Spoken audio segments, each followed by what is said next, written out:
Olá, vamos começar mais uma exploração aqui no nosso espaço. Hoje a gente tem em mãos uns trechos bem interessantes de Oração para Desaparecer, da Socorro Acioli. É um romance, né? E os pedaços que a gente viu, nossa, já começam de um jeito que prende atenção. Imagina a cena: uma mulher acorda, assim do nada, enterrada viva, saindo da terra mesmo, lá em Portugal. E o pior, zero memória. Não sabe quem é, como foi parar ali, nada. Nada mesmo. Aí ela é acolhida por um casal que parece saber mais do que conta, sabe? E a partir daí começa uma busca, nossa, uma busca doida por identidade. Uma jornada, né? Total. Que vai acabar levando ela de volta para o Brasil. E lá ela descobre segredos de família, uns rituais ancestrais e esse negócio chamado ressurreição. Isso. Então, a nossa ideia aqui é tentar desemaranhar um pouco essa teia de mistério, de perda de memória, de reencontro e desse lado mais estranho da vida que o livro mostra. Exato. E o interessante é ver como esses trechos já lançam várias iscas pra gente pensar, né? Tem a questão da memória, o que acontece quando ela, some, Pois é. como é que a identidade se reconstrói do zero.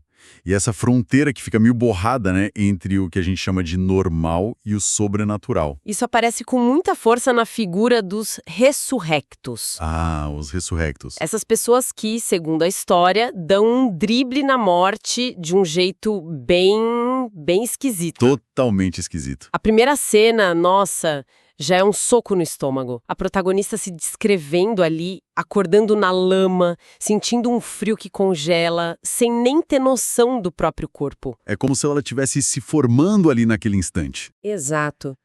Aí surgem duas pessoas, um casal, Fernando e Florice, que puxam ela pra fora. Ela está nua, careca, o texto até fala, né? Os cabelos ficam no caminho, o chão arranca. Que imagem forte. E apavorada, claro, o primeiro diálogo já tem um choque cultural que é engraçado e tenso ao mesmo tempo.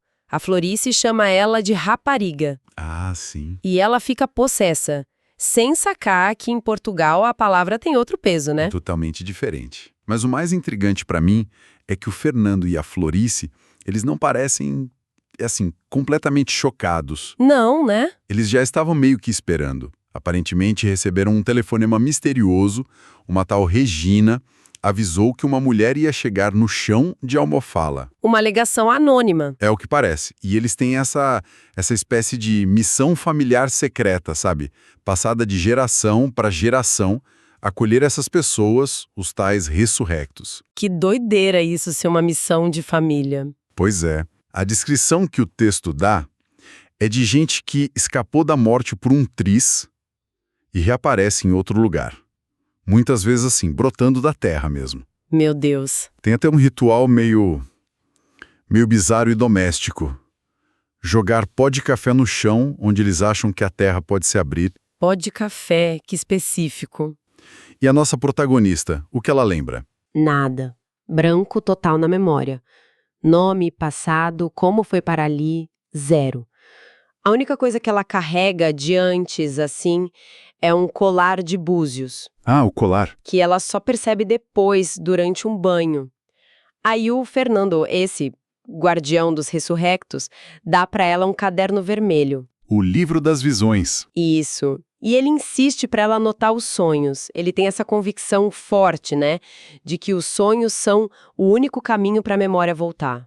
Faz sentido, dentro dessa loucura toda. E essa condição de ressurrecta é tratada como um legado pesado na família da Florice.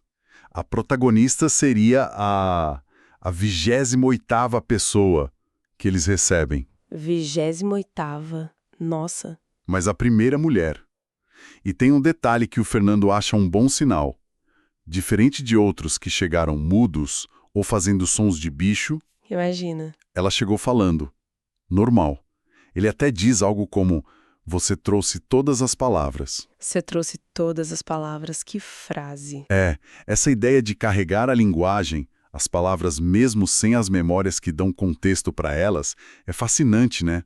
O que resta da gente quando a memória se vai, mas a capacidade de nomear o mundo ainda está ali. É uma pergunta em tanto. E essa sensação de estranhamento dela continua, né? Porque eles a levam para visitar uma igrejinha abandonada lá em Almofala. Uhum. E ali ela tem uma experiência que, nossa, deixa qualquer um de cabelo em pé. Ela ouve portas e janelas batendo com violência, como se alguém tentasse arrombar por dentro. E uns murmúrios. Isso. Uns murmúrios que mais ninguém parece ouvir. Nem o Fernando, nem o outro homem com quem eles conversavam, ninguém percebe nada. O que, claro, a faz duvidar da própria sanidade. Totalmente. É nesse ponto que ela começa a sacar que talvez consiga ver ou sentir coisas que os outros não veem. Tipo fantasmas, talvez. E o mais esquisito, o texto dá a entender que isso começa a parecer natural para ela. Aí a linha entre o psicológico e o sobrenatural fica bem tênue, né? Essa sensibilidade toda pode ser vista como sequela do trauma, pode ser alucinação, Ou dentro da lógica do livro, uma consequência direta de ser uma ressurgida. Alguém que esteve naquele lugar esquisito entre a vida e a morte e voltou, diferente, com sentidos alterados, mais porosa a outras realidades, talvez. porosa. Gostei disso. E o Fernando, com essa história do livro das visões, ele reforça essa ideia, né, de que a resposta não está no mundo concreto, está no interior, nos sonhos. Ele chega a dizer que só o sonho é real. Uma afirmação bem forte essa, hein? Só o sonho é real? Fortíssima. E os sonhos começam a vir para ela, mas todos picotados, fragmentados. O que aparece nesses sonhos? Parece muito uma praia. Uma senhora mais velha, que talvez seja a mesma que no sonho deu o colar de búzios para ela. A do colar? E um homem. Um homem por quem ela sente um amor, assim, gigantesco. Uma conexão muito profunda. Mas ela não lembra quem é? Não. O sonho tem detalhes sensoriais fortes. Um quarto cor de terracota, estrelas do mar, cavalos marinhos. Mas o rosto dele, o nome, escapam. Foge. Que agonia. É uma mistura doida, né? Um sentimento intenso de amor, de pertencimento durante o sonho, e aí, a angústia de acordar e não ter mais nada daquilo. Perder tudo de novo. Nossa, deve ser terrível. E o simbolismo disso tudo? O mar, os búzios. É muito rico, né? E parece apontar para algumas direções. O mar, os búzios, podem indicar uma origem no litoral, talvez no Brasil, e talvez uma conexão com religiosidade afro-brasileira ou indígena, quem sabe. Faz sentido. O cavalo marinho, que depois vai reaparecer de um jeito bem importante, já está ali, marcando presença. E esse amor perdido, junto com as cicatrizes que ela descobre no corpo depois. Ah, ela tem cicatrizes? Sim, um corte fundo no braço, outro no pescoço, hematomas. Isso tudo sugere que o passado dela talvez não tenha sido nada tranquilo. Talvez a morte de onde ela ressuscitou tenha sido violenta. Então o sonho é a memória tentando voltar. Mas também o trauma. Exatamente. O trauma ecoando ali, nas entrelinhas do sonho. É a mente tentando se recompor. E a jornada dela continua, né? Eles não ficam só em Almofala, vão para Lisboa. Vão para Lisboa. E a visita à Torre de Belém é um momento curioso. O Fernando tenta criar uma conexão, sabe? Falando das navegações, da ligação Brasil-Portugal, querendo dar um sentido histórico para a chegada dela. Tentando ajudar, coitado. Com boa intenção, claro. Mas ela não embarca nessa. Ela se sente desconfortável, exausta, como se aquela explicação toda grandiosa fosse um peso, um castigo. História pessoal dela. Exato. Aí a Florice solta uma teoria do pai dela. Talvez os ressurrectos voltem para onde deixaram um pedaço perdido da sua alma. Um pedaço perdido da alma. Isso já planta uma sementinha diferente, né? Mais mística. Sim, adiciona essa camada. E para tentar dar alguma normalidade para a vida dela, alguma proteção no mundo real, eles inventam uma identidade. Aparecida dos Reis, Cida. Isso, Aparecida dos Reis, Cida. Criam até uma historinha para explicar a amnésia e a presença dela ali. É a construção de uma persona para ela poder sobreviver, né? Uma máscara, necessária, talvez. Pode ser. Depois eles se mudam de novo. Vão para o norte de Portugal, para Aboim da Nóbrega, para a casa da Fátima, que é a irmã da Florice. E lá a coisa se complica. Ou se aprofunda. Porque ela conhece mais gente. Exato. Conhece não só a Fátima, mas também a Lourdes. E aí tem um detalhe. As 3 irmãs Florice, Fátima e Lourdes são trigêmeas idênticas. Trigêmeas idênticas. Isso já adiciona um elemento meio espelhado, de duplos, na história. Que curioso. Muito. E ela conhece também o Jorge, que é sobrinho delas. Ele tá por lá por um motivo bem triste. Veio espalhar as cinzas da mãe, Catarina, que era a prima das trigêmeas. Ah. E o encontro da Cida com o Jorge, como é? Faísca na hora. O texto descreve uma atração mútua assim imediata. Romance no ar. Sim, mas o Jorge não é só um interesse amoroso. Ele acaba trazendo uma peça-chave para o quebra-cabeça dos ressurretos. Ah, é? O que ele conta? Ele conta que quando era criança ouviu uma conversa meio estranha. Um homem misterioso teria dito para o pai das trigêmeas que a missão da família, essa de acolher os ressurretos, estava para acabar. Como assim acabar? E é uma última ressurrecta. E que seria uma mulher brasileira. Brasileira. Exato. E o Jorge, quando conhece a Cida, ele conecta os pontos. Ele olha para ela e pensa: é ela. Meu Deus, que peso pra ela. Total. E isso joga uma carga de destino, de profecia em cima da Cida. Ela mal sabe quem é e talvez seja o fim de um ciclo familiar que dura séculos. Uau! Quer dizer, ela tá ali, perdida, e de repente vira peça de uma profecia. E bem nesse ponto, a narrativa faz um desvio bem interessante, né? Muda o foco. Muda completamente. A gente sai de Portugal e, puf, vai para o Brasil, para o Ceará, para outra almofala. Outra almofala, isso é importante. Crucial. E não é no presente, é no passado. Através de uma entrevista que o próprio Jorge, anos depois, faz com um senhor chamado Miguel. E quem é esse Miguel? Miguel era um biólogo. Ele foi para essa almofala cearense décadas atrás para pesquisar cavalos marinhos. Olha eles aí de novo. Os cavalos marinhos, sempre eles. O Hippocampus reide, para ser exato. Esse flashback é fundamental. É uma técnica narrativa bem inteligente da Scioli, né? Ela nos dá informações que a protagonista ainda não tem. A gente monta o quebra-cabeça junto com ela, ou até antes. Exato. E o Miguel relembra com uma paixão que, nossa, atravessa o tempo.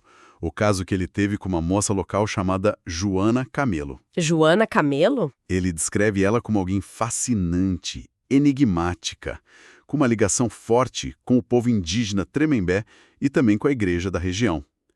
Eles tinham até um esconderijo na praia, a Casa dos Cavalos Marinhos. Casa dos Cavalos Marinhos. Que nome poético. E o que aconteceu com a Joana? O Miguel conta? Conta. E a versão dele é de tirar o fôlego. Ele conta que a igreja de Almofala estava sendo, literalmente, engolida pela areia. Engolida pela areia, como assim? Um processo natural da duna que avançava. Mas a Joana interpretava aquilo como uma vingança dos encantados Tremembé, porque os portugueses teriam quebrado um acordo antigo com eles. Nossa, que tensão. E a tensão explode quando uns padres chegam para tirar de lá a imagem de Nossa Senhora da Conceição, uma imagem que os Tremembé chamavam de labareda e consideravam protetora deles. A labareda. E a Joana? A descrição da cena é puro caos. Joana defende a santa com unhas e dentes. Rola uma briga feia, ela se fere, mas acaba esfaqueando um dos padres, o padre Alfredo. Ela esfaqueou o padre. Sim. E aí, perseguida, sangrando, ela corre para dentro da igreja, que já estava quase toda tomada pela areia, e some. Desaparece lá dentro. Desaparece. Morre, soterrada. Era o que se esperava, né? Seria o fim da linha para Joana. Só que não.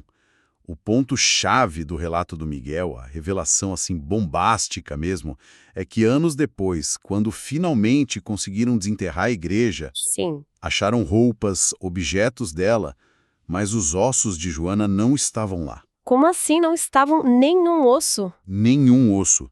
E o Miguel ainda cita uma frase muito enigmática da pajé local, a Malba, dita na época do desaparecimento. Você não pode enterrar uma mulher que está viva. Você não pode enterrar uma mulher que está viva. Repirei aqui. Que frase. Deixa tudo em aberto. Quer dizer, Joana não morreu soterrada. É a grande pergunta que o relato do Miguel joga no ar. E a conexão com a nossa protagonista sem memória lá em Portugal começa a ficar muito, muito clara, né? Totalmente. A mulher que sai da terra em Portugal. A mulher que desaparece na terra no Brasil. 2 almofalas. O colar de búzios, os cavalos marinhos como um elo. Sim, as peças começam a se encaixar de um jeito quase assustador. E a confirmação vem mais tarde, né? Quando a Cida Aparecida... Exato. Já num relacionamento com o Jorge, morando num apartamento que ela herdou do Fernando e da Florice, que a essa altura já morreram. Ela encontra o quê? Ela encontra, escondida, a estátua quebrada da Nossa Senhora da Conceição. A tal labareda da Igreja do Ceará. A labareda, não acredito. E para tirar a dúvida, ela liga para aquela Regina do telefonema misterioso lá do começo, e a Regina confirma. A santa veio junto com ela do buraco de onde ela saiu em Portugal. Nossa Senhora, então, caiu a ficha. É o momento da grande epifania. Cida é Joana Camilo. A ressurreta de Portugal é a mulher desaparecida do Ceará. Bum. Que virada. E aí, o que ela faz com essa informação? Aí a jornada dela muda de novo, né? Ela decide voltar para o Brasil, para Almofala, cearense. E o Jorge vai com ela. Ele acompanha. Sim. Lá, ela reencontra a mãe adotiva, a pajé Malba, que a reconhece e começa um processo intenso de cura, de limpeza espiritual, com os rituais Tremembé. Uma reconexão com as raízes. Total. Aos poucos, ela vai se lembrando da língua indígena, dos cantos, da sua identidade original. É uma recuperação de memória que não vem só pelos sonhos, mas pelo pertencimento, pela cultura. E o segredo final? Como ela desapareceu e reapareceu? Ah, aí vem a chave de tudo. A tal oração para desaparecer. O texto revela que existe essa prece Tremembé específica para o envoltamento. Envoltamento, que é isso? Não é desaparecer no sentido de morrer, sabe? É mais como uma forma de se tornar espírito, talvez de se transportar, de se proteger espiritualmente. Uma coisa bem profunda da cosmologia deles. Uma viagem espiritual, então. Algo assim. E a Joana, lá atrás, no meio do caos na igreja, desesperada, teria recitado essa oração. E tem um detalhe. Quem soprou a oração para ela foi uma visão dela mesma criança, a menininha. Ela mesmo criança. Isso. Sim. Ligada a uma outra experiência de quase morte que ela teve na infância. E a oração, de alguma forma inexplicável, a transportou. No tempo e no espaço. Da Almofala do Ceará para a Almofala de Portugal. E incrível, fecha um ciclo de um jeito fantástico, literalmente. Uau! Fecha. E agora a Joana Aparecida precisa lidar com essas duas vidas dentro dela, né? O trauma do passado violento, a identidade Tremembé que ela recuperou e o presente com o Jorge, que esteve ao lado dela nessa redescoberta toda. É muita coisa para processar. Com certeza. Os grandes temas que a gente falou lá no início, memória, identidade, o sobrenatural, o destino, a resiliência cultural dos Tremembés, tudo isso meio que culmina nessa reconciliação interna dela. Ela agora sabe quem é, mas a jornada a transformou profundamente. Resta saber como ela vai seguir a partir daí, né? Que história. É uma viagem e tanto mesmo. Sair da Terra sem memória, atravessar oceanos, o tempo, talvez até outras dimensões, né? E reencontrar uma identidade tão complexa. A vida da Joana Aparecida é marcada por muita violência, por apagamento, mas também por um amor que parece sobreviver a tudo isso e pela força de uma cultura ancestral que se recusa a desaparecer. No fim das contas, o que essa trama toda nos diz? Qual é o recado por trás? Olha, eu acho que o texto nos cutuca em vários lugares, sabe? Primeiro, ele bagunça um pouco as nossas ideias sobre o que é memória e identidade. Será que a gente é só as nossas lembranças? Ou tem algo mais fundo que persiste, mesmo quando a memória falha? Boa pergunta. Mostra também como o passado, mesmo aquele que a gente enterra ou esquece, continua agindo no presente, continua moldando quem a gente é. E meio que derruba aquela divisão fácil entre o mundo normal e o extraordinário. É verdade. Na história da Joana, o fantástico, seja ele interpretado como sobrenatural ou como a força absurda da resiliência humana, tá ali, no meio do cotidiano. Na areia que engole uma igreja, numa oração antiga, numa mulher que volta da morte. Tá tudo misturado. Tudo misturado. E talvez seja também uma história sobre o Brasil, né? Sobre as nossas raízes indígenas muitas vezes soterradas, sobre os encontros e desencontros com Portugal, sobre essa busca constante por um lugar, por uma identidade que consiga abarcar todas as nossas camadas. Faz todo sentido essa leitura. E para a gente que acompanhou essa análise, fica uma última pulguinha atrás da orelha. O texto menciona um tal Livro dos Itinerários, um registro secreto onde o pai das trigêmeas anotava informações sobre cada ressuscitou que eles acolhiam. Sim, esse livro é mencionado. Isso me fez pensar, que outras jornadas secretas, que outras formas de desaparecer e reaparecer podem existir por aí? Talvez não saindo da Terra literalmente, claro, mas nas nossas próprias vidas, sabe? Nas memórias que a gente perde e recupera, nos recomeços que a gente tenta. Interessante. O que significa de verdade conseguir deixar um passado para trás e se reinventar? Será que a gente sempre carrega um pedaço perdido da alma em algum lugar, como dizia a teoria lá do pai da Florice? Fica aí para pensar, né?